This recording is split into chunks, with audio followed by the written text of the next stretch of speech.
Hello दोस्तों, जैसा कि आप लोग जानते होंगे, मेरा नाम रजनीश शंकर झा है और मेरा सिलेक्शन जो है बीपीएससी 67 में आरडीओ के पद पे हुआ है।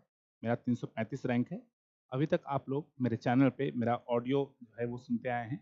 आज पहली बार मैं वीडियो लेके आ रहा हूँ और आज मेरी जो मैंने सोचा है कि स्ट्रैटेजी जो है बीपीएससी के लिए, तो बीपीएससी की जो प्रीलिम्स की स्ट्रैटेजी है, जो मेंस की स्ट्रैटेजी है, जो इंटरव्यू की स्ट्रैटेजी है और फाइनली कैसे इस एग्ज़ाम को क्रैक किया जाए, ये आप लोगों को मैं बताऊँ।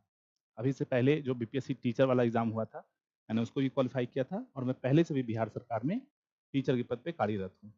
मुझे बहुत सारे एग्ज़ाम्स देने का एक्सपीरियंस रहा है और बहुत सारे एग्ज़ाम्स को निकालने का भी एक्सपीरियंस रहा है। इससे पहले भी मैंने बीपीएससी में इंटरव्यू दिया था और बहुत कम मार्जिन से मेरा फाइनल सिलेक्शन नहीं हो पाया था।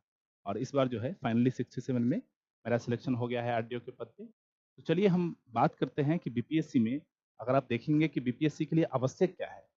पीटी, मेंस और इंटरव्यू तीनों के स्तर पर अगर बात की जाए, तो सबसे पहले शुरू करते हैं हम लोग बीपीएससी प्री से।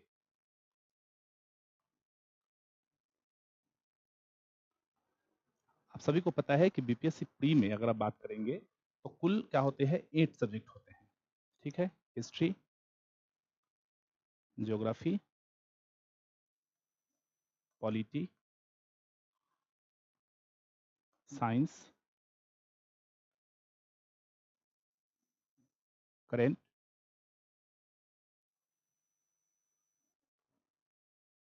मैथ,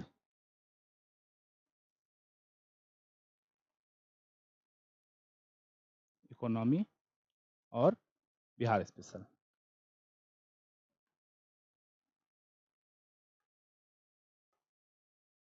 ठीक है? तो 1, 2, 3, 4, 5, 6, 7, 8 तो प्री में अगर बात की जाए तो प्री में कुल 8 सब्जेक्ट होते हैं जिससे कि आप लोग को प्री क्वालिफाई करना होता है।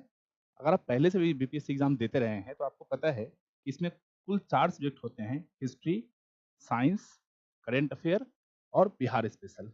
अगर इस चारों सब्जेक्ट को आप मिला देते हैं तो लगभग लगभग 100 क्वेश्चन जो है इस 4 सब्जेक्ट मिला के पूछ दिए जाते हैं। बाकी रही बात ज्योग्राफी की, पॉलिटी की, मैथ की और इकोनॉमी की, तो अगर आप इसको थोड़ी-थोड़ी भी देख के जाएँगे तो आप प्री क्वालीफाई कर सकते हैं। आप देखेंगे कि माइनस थर्ड मार्किंग होने के बाद यूपीएससी का कट ऑफ 90 और 95 के अराउंड रहता है। अगर आप 70वीं की बात करें, तो इसका कट ऑफ 95 मैक्सिमम जाने की उम्मीद रहेगी। जैसे एग्ज़ाम का रिक्वायरमेंट है, उस हिसाब से आप देख सकते हैं। तो अब बात रही कि अब प्रीलिम्स के लिए आप कैसे इसको तैयार करें? तो प्रीलिम्स के लिए आपको सबसे बेहतर ये होगा कि आप कक्षा 6 से लेके और 12 तक की 2 सब्जेक्ट, एक ज्योग्राफी और दूसरा हिस्ट्री, इसके तैयार कर लें और बाकी जो सब्जेक्ट हैं, उसमें कक्षा 6 से लेके 10 तक अगर आप तैयार कर लेते हैं, खासकर साइंस को, पॉलिटी को और इकोनॉमी को। इकोनॉमी आप देखेंगे कक्षा 9-10 से शुरू हुई होती है, तो अगर आप इसको तैयार कर लेते हैं एक बार और करंट अफेयर के लिए एक मासिक पत्रिका आती है जिसको आप दर्पण के नाम से जानते हैं, प्रतियोगिता दर्पण। अगर आप इसको कर लेते हैं और साथ में अंत में जो कंपाइलेशन आता है, बहुत सारे पब्लिकेशन के कंपाइलेशन आते हैं और उस कंपाइलेशन को आप देख लेते हैं, तो आप जो है पूरे के पूरे तरीके से प्री क्वालीफाई करने की स्थिति में होंगे। उसके बाद आपको क्या करना है लास्ट मोमेंट में जाके आपको जो प्रैक्टिस सेट होते हैं, उसको लगाना है और साथ ही साथ एक सबसे अचूक रणनीति मैं आपको बताता हूँ प्रीलिम्स पास करने की, कि आप कोई भी सब्जेक्ट पढ़ें, जैसे कि आपने हिस्ट्री से शुरुआत की पढ़ने की, तो आपको हिस्ट्री में क्या करना है कि पहले आपको प्रीवियस ईयर क्वेश्चंस देखने हैं, कि जो प्रीवियस ईयर क्वेश्चन में हिस्ट्री कैसे सवाल पूछे गए हैं और उसके बाद जो है आप क्या करें कि सब्जेक्ट पढ़ना शुरू करें। इससे क्या होगा कि आपको पता होगा कि जैसे आप उदाहरण देखें मध्यकालीन भारत में, तो आप देखेंगे कुल 5 शासक हैं, जिससे कि मध्यकाल के सारे क्वेश्चन पूछे जाते हैं। तो पूरा मध्यकालीन भारत का इतिहास पढ़ना संभव ही नहीं है और अगर पढ़ के जाते भी हैं आप, तो एग्जामिनेशन हॉल में सारे चीज़ों को ले आके समाहित करना मुश्किल होता है। तो आप उतना ही पढ़ें जितना से कि आपका एग्जामिनेशन निकल जाए और उसके लिए पॉसिबल क्या है कि आप प्रीवियस ईयर क्वेश्चन को देखें, ट्रेंड क्या है ये देखें और ट्रेंड के हिसाब से तैयारी कीजिए। मेरा क्या है दोस्तों कि मैंने असफलता भी देखी है और सफलता भी देखी है। तो मैं बहुत बेहतर तरीके से बता सकता हूँ कि आप क्या नहीं करना चाहिए जिससे कि आप असफल नहीं होंगे। सफलता प्राप्त करने के लिए जितना आवश्यक ये है कि क्या पढ़ा जाए, उससे अधिक आवश्यक है कि क्या नहीं पढ़ना है। आप एक जो किताब जैसे मैंने जब पढ़ाई शुरू की थी, तो मैं सिर्फ़ एंशिएंट हिस्ट्री के लिए 4 पब्लिकेशन की किताब मैंने पढ़ा था, 4 राइटर की किताब पढ़ा था। बाद में जाके हमको महसूस हुआ कि इतना पढ़ने की आवश्यकता होती नहीं है, ठीक है? तो आपको कम पढ़ना है और इतना पढ़ना है जिससे कि आप प्री क्वालीफाई करें। ये स्क्रूटनी टेस्ट होता है, इसका जो बेसिक नेचर होता है, वो सिर्फ़ क्या होता है कि आप मेंस में बैठने के योग्य बन सकें। इसमें कहीं से ऐसा नहीं है कि आप 150 में 150 नंबर लेके आएँगे तो आपकी जो है मार्क्स वो मेंस में जुटेंगे, ठीक है? तो ये रही आपकी प्रीलिम्स की स्ट्रैटेजी। अगर हम बात करें फिर मेंस की स्ट्रैटेजी के लिए, तो इसमें आपको मेंस में क्या-क्या है, आपको पता है कि मेंस में कुल 3 पेपर होते हैं, पेपर फर्स्ट, पेपर सेकंड और पेपर थर्ड। तो पेपर थर्ड में अब क्या है कि वो निबंध का टॉपिक जुड़ चुका है। तो निबंध में आप देखेंगे जो पहले ऑप्शनल सब्जेक्ट का हुआ करता था, वो अब क्या हो गया है, वो निबंध का हो गया है। 300 जो है मार्क्स वो निबंध का होगा और वही अब डिसाइडेड होगा, ठीक है? तो निबंध की अगर मैं बेसिकली बात करता हूँ क्योंकि पेपर 1-2 के बारे में आप लोगों को पता ही है और पेपर 1-2 में क्या करना है, इसके लिए मैं बेहतर तरीके से एक अलग से वीडियो बनाऊँगा, आप लोगों को बताऊँगा। निबंध के लिए क्या करना है आप लोगों को कि निबंध का मूल मकसद क्या होता है? निबंध मतलब शब्दों शब्दों को जो बाँधने की प्रक्रिया होती है। आप अपने शब्दों के माध्यम से, उदाहरणों के माध्यम से, वाक्य के माध्यम से, उद्धरण के माध्यम से आप किसी चीज़ को जो बाँधने का प्रयास करते हैं, उसको बोलते हैं निबंध। तो निबंध में सारी चीज़ जो आपने बचपन से पढ़ा है, उस सारे का समग्र समावेशन क्या होता है? निबंध होता है। तो निबंध में ध्यान रखने योग्य ये बातें हैं कि आपको जो टॉपिक पूछा गया है, अगर आप निबंध में देखेंगे कौन-कौन से टॉपिक होते हैं, दर्शन से संबंधित होते हैं, सामाजिक आर्थिक विषय से संबंधित होते हैं, राजनीतिक विषय से होते हैं, वैज्ञानिक विषय से होते हैं और बिहार में एक स्पेशल होता है जो बिहार के कहावतें होती हैं बिहार की, चाहे भोजपुरी की हो, मैथिली की हो, मगही की हो, तो ये सारे जो कहावत होते हैं, उससे संबंधित पूछे जाते हैं, ठीक है? तो उसमें क्या करना है आप लोगों को कि जितने पैरामीटर पूछे गए हैं, उन सारे को समग्रतः एक लाइन से और निबंध में आप हमेशा ध्यान रखेंगे कि आपकी भूमिका और जो कंक्लूज़न है, जो निष्कर्ष वाला पार्ट है, वो बहुत अच्छा होना चाहिए। बॉडी में अगर आप थोड़ा कम ही लिखते हैं, तो आपका काम हो जाएगा, लेकिन भूमिका और निष्कर्ष बहुत बेहतर होना चाहिए। तो मैं आगे आप लोगों को बताऊँगा कि भूमिका को कैसे लिखा जाता है, बॉडी को कैसे लिखा जाता है, फिर कंक्लूज़न पे कैसे आता है, कैसे उसमें उदाहरण शामिल किए जाते हैं, कैसे आप दोहे को शामिल करेंगे, ये सारे मैं आपको आगे की क्लास में बताऊँगा। मेरा वर्तमान में मूल उद्देश्य ये है दोस्तों बताने का कि अगर मैं बस ये बताना चाहता हूँ कि अगर मैं बीपीएससी क्वालीफाई कर सकता हूँ, तो आप सभी कर सकते हैं। बस आवश्यकता ये है कि आप जो छोटी-छोटी गलती कर रहे हैं, उन सारी गलतियों को दरकिनार करते हुए आप सफलता कैसे प्राप्त करेंगे? जैसे अगर आप देखेंगे बीपीएससी 67 में कुल कितने लोगों का रिज़ल्ट आया है? 800 लोगों का रिज़ल्ट आया है। 799 802 कुल पद थे। जिसमें से फाइनली कितने लोग सेलेक्ट हुए हैं? 799 लोग सेलेक्ट हुए हैं। तो 799 लोगों की अलग-अलग स्ट्रैटेजी होती है सफलता प्राप्त करने की।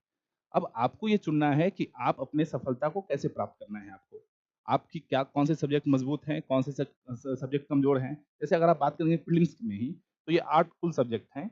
ऐसा कोई भी स्टूडेंट नहीं होता है जिनका आठों का आठों सब्जेक्ट बहुत मज़बूत हो। तो आपको क्या करना है कि जो सब्जेक्ट मज़बूत है, उसको और अधिक मज़बूत बनाना है और जो सब्जेक्ट कमज़ोर है, उसको भी अच्छा करना है। एक बात का आप हमेशा ध्यान रखिएगा दोस्तों कि ये जो तैयारी है, ये जो परीक्षा का पैटर्न है, ये एक कंप्लीट प्रोसेस है। इसमें प्रीलिम्स होता है, मेंस होता है, इंटरव्यू होता है। तो इस तीनों प्रोसेस के माध्यम से आपकी जो संपूर्ण जो गतिविधि है, उसका क्या किया जाता है, आकलन किया जाता है। तो जब तक आप संपूर्ण तरीके से अपने आप को तैयार नहीं करेंगे, फाइनली जाके आपका सिलेक्शन नहीं होगा। जैसा कि मेरा पहले भी सिलेक्शन नहीं हुआ था, तो हमको कहीं न कहीं लगता है कि मेरे अंदर कमी थी, जिसको मैं सुधार नहीं कर पा रहा था, इसलिए मेरी सिलेक्शन नहीं हो पा रही थी। अब क्या है कि मुझे लगता है कि जो मेरी कमी थी, जैसे मेरा स्टेट गलत हो जा रहा था मेंस में, तो अब मैंने उसको सुधार किया तो मेरा फाइनली सिलेक्शन हो गया। आपका भी हो सकता है। बस करनी आपको ये है कि जो सब्जेक्ट आपका कमज़ोर है, उसको बहुत बेहतर करने की आवश्यकता है और एक बात हमेशा ध्यान रखिएगा कि जब तक आपकी पकड़ सारे सब्जेक्ट पे नहीं होगी, आपका सफलता नहीं मिलेगा आपको। तो आपको क्या करना है कि जो सब्जेक्ट निर्धारित किए गए हैं बीपीएससी के द्वारा, उसके प्रीवियस ईयर क्वेश्चंस को देखिए, उसके पैटर्न को देखिए और उस हिसाब से आपके अंदर जो कमी है, वो आपसे बेहतर कोई नहीं जान सकता। कोई कोचिंग इंस्टीट्यूशन वाला, कोई मोटिवेशनल स्पीकर या कोई सिलेक्टेड कैंडिडेट्स या इवन दो आपके घर वाले, आपकी सहायता तब तक नहीं कर सकते हैं, जब तक आप अपनी सहायता खुद नहीं करना चाहेंगे।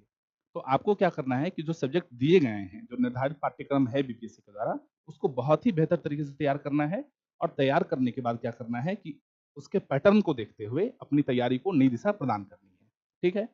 इसमें हम क्या सहयोग कर सकते हैं कि मैं अपने चैनल के माध्यम से जो-जो वीडियो आपके लिए लाभप्रद होंगे, मेरे मेरे टेलीग्राम का चैनल जो है, चैनल का लिंक जो है मैं दे दे दूँगा वीडियो के नीचे और प्रेरक आईएएस के नाम से अगर आप जाके टेलीग्राम पे सर्च करेंगे तो वहाँ भी मिल जाएगा।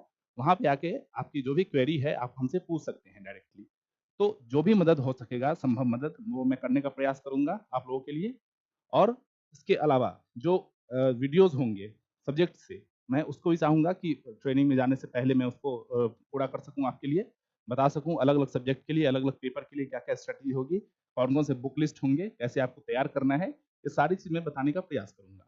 आप लोगों को करना है कि अपनी कमियों को देखते हुए बेहतर प्रयास कीजिए और कोई ज़रूरत नहीं है 18 घंटा बैठ के पढ़ने की। 18 घंटा बैठ के अगर पढ़ाई हो सकती थी, तो सब लोग पास कर जाते। ठीक है? ज़रूरत नहीं कि आप 18 घंटा बैठ के पढ़िए, लेकिन जितना देर पढ़िए, वो बहुत बेहतर तरीके से आपकी पढ़ाई होनी चाहिए। आप मोबाइल में टाइमर लगाइए और टाइमर लगाने के बाद आप 8 घंटा ही पढ़ के देखिए। आप कल से ये प्रयास कीजिए, करके देखिए, आप मोबाइल में टाइमर लगाइए और 8 घंटा पढ़ के देखिए, आपको पता चलेगा कि 8 घंटा पढ़ना ही बहुत ही दुष्कर कार्य होता है।